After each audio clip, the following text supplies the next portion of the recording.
Or somebody had asked this. Tiger Tooth. Tiger Tooth had asked, you're struggling with CV position. Feel like your CV is too far back and you get trash talked, and you move forward, you die. So we can talk about that.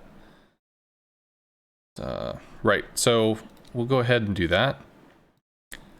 Is the Midway upgrade, unique upgrade worth the grind? Any CV up uniques in Research Bureau would recommend instead. I like the Audacious one a lot. The Japanese one is interesting. It's weird. It can be fun. It can be frustrating. It's interesting. And I think the bomb one suits the Midway well, because if you take this plane speed, it makes it even harder for your rocket planes to interact with destroyers because they go too fast. If you take additional health, I mean, in general, you just feel kind of slow, but it's okay. I mean, having tankier Midway planes is good. I find that having a little additional speed on the bombs, the torps are slow, that's okay. The rockets are fast enough, that's okay. Just kind of makes the bombs a little more nimble, which is nice. Hey, Luke. Okay, you must say goodnight. Have a great stream. All right, see you, Mirrodin.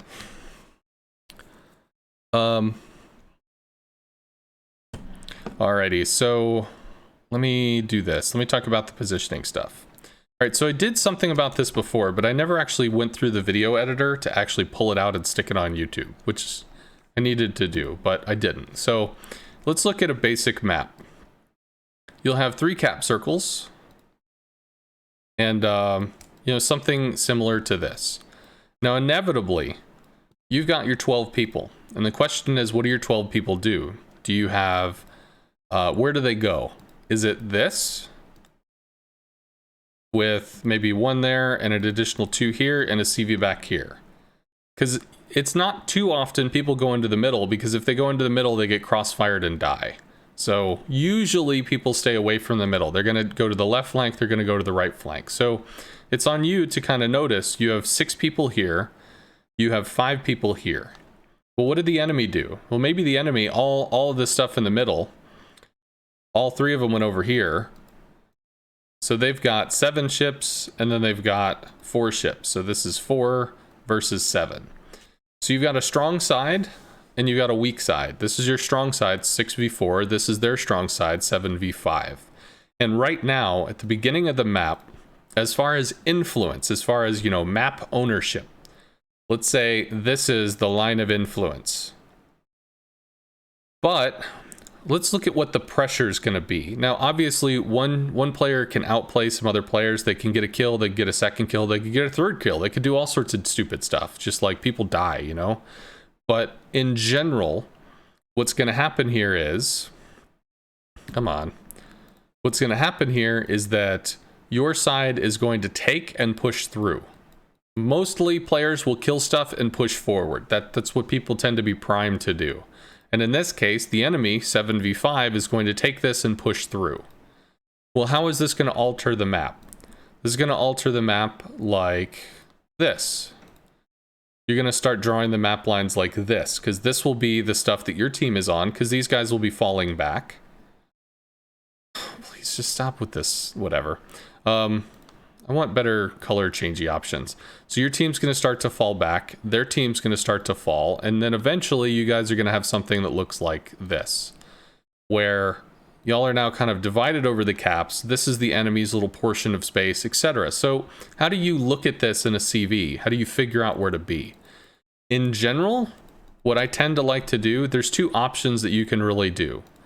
You can either A, you can directly support a flank. You're going to come over here and you're going to do, this is what you're going to focus on. You're going to completely ignore the other side because it's really far to fly. This is what you're going to be on. Or you take a central position that allows you to affect both equally, so that if opportunities arrive, you can chisel into this. If opportunities arrive, you chisel into this, and you play the map as it goes. So you either hard commit or you play. But you can see, because of pressure, that this is going to turn. So if we look at where the next map position is going to be, let's use this. There's 2 options. There's either I'm going to hard commit, I'm going to hard help, which means where's hard commit here? This is where your team's going to be, so hard commit would be here, moving up with them, doing whatever they're doing. Or hard even balance is going to be back here, because you can affect this, you can affect this, because that's an even distribution.